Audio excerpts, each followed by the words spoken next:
Imagina a seguinte situação hipotética. É possível conversar com um filósofo já morto. Qual seria o filósofo que você escolheria? Eu provavelmente escolheria talvez Aristóteles.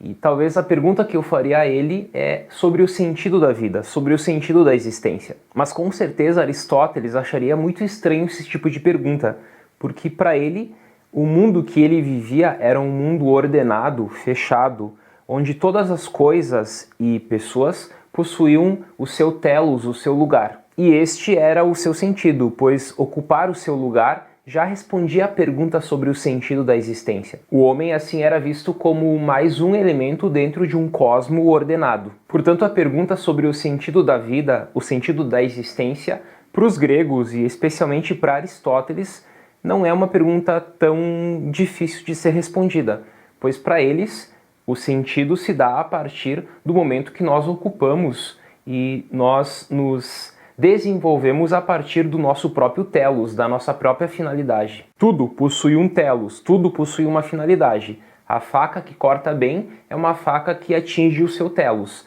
O ser humano feliz, para Aristóteles, é o ser humano que atinge o seu telos. E um caminho para isso, para o ser humano, é a virtude. Então, virtude, arete, do grego, significa excelência, significa atingir o telos. O ser humano virtuoso é aquele ser humano excelente naquilo que ele faz, assim como uma faca virtuosa é uma faca que corta bem. Porém, esse tipo de pensamento passou a ser questionado posteriormente por um movimento chamado gnose. O cosmo não era mais apresentado como um sistema fechado, ordenado e acabado, onde tudo possuía o seu lugar dentro desse cosmo. A cosmovisão da gnose é dualista. Ela compreende o cosmo a partir de princípios opostos, que se mantêm numa tensão insuperável. Essa visão conflitiva perde a segurança assegurada pela visão aristotélica. O homem, assim, perde o seu lugar no mundo, ele se torna um enigma, ele se torna um grande questionamento. E esta visão, a gnose, ela se mantém por séculos,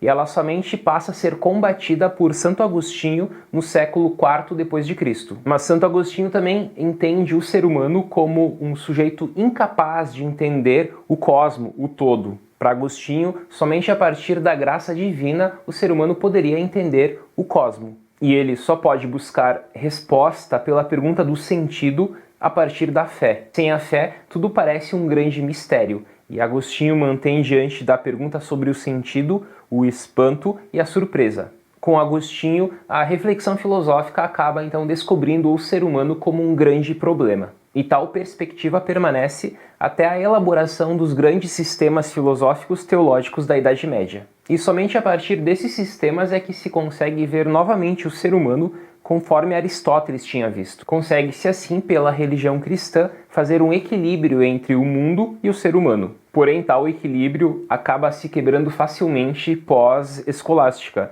E é no Renascimento que a pergunta sobre o sentido da existência e principalmente o que é o ser humano retorna. A partir do Renascimento, a questão antropológica continua problemática. E esta questão permanece viva até hoje. No século XX, a pergunta sobre o ser humano continua muito viva, e no século XXI, com a ajuda da neurociência e demais ciências, essa questão ganha novas respostas. Então percebemos que desde os gregos, a pergunta sobre o sentido e o que é o ser humano é uma pergunta importante para a filosofia. Para os gregos, a resposta era fácil, mas a partir de Santo Agostinho, a partir dos medievais, dos renascentistas, a partir da modernidade, a partir do século XX e XXI, essa pergunta acaba ganhando novos contornos e novas respostas, novas pesquisas e novas investigações em torno dela. Parece até lógico dizer que o ser humano encontra sentido quando ele consegue realizar a sua essência, a essência do seu ser. Mas será que de fato nós sabemos o que é essência? Será que nós de fato sabemos o que é a essência do ser humano? Heidegger, mas principalmente Sartre, advertiam um fato importante. A busca da essência deve partir da análise da existência. E daí nós temos a grande tese do existencialismo do século XX.